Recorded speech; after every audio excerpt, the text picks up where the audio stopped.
IDI.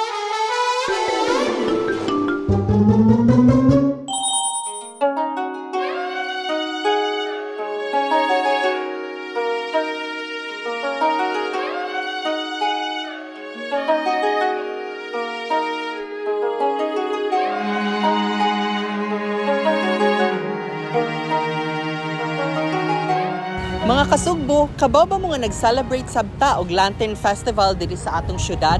Unsa may naka-espesyal ni ini? Tara, kuyugi ko og atong sutaon karon.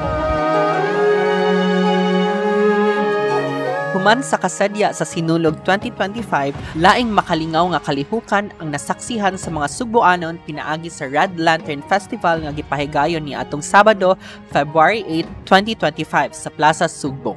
Ang maong kalihukan nga giorganisar sa Cebu Tourism Office gitumong sa paglig-on sa paghiusa tali sa mga Sugboanon ug sa komunidad sa mga Chinese pinaagi sa pagpasundayag sa ilang cultural ug tradition.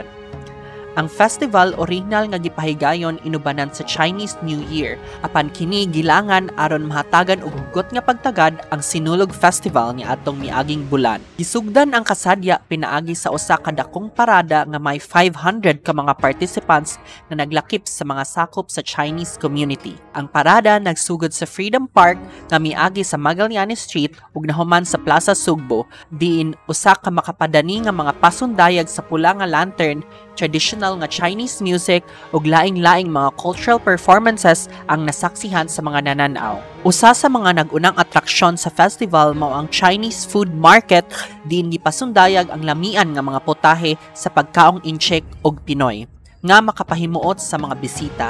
Gitapos ang kalihukan pinaagi sa usa ka higanteng fireworks display nga milamdab sa langit sa Sugbo nga usa ka timailhan sa kalampusan ug paghiusa sa mga katawhan. Pinaagi sa maong kalihukan, nagpadayon ang Red Lantern Festival isip usa ka hinungdanong tradisyon nga nagpalig-on sa paghinigalaay ug pinaghiusa sa nagkalaing-laing komunidad sa Sugbo.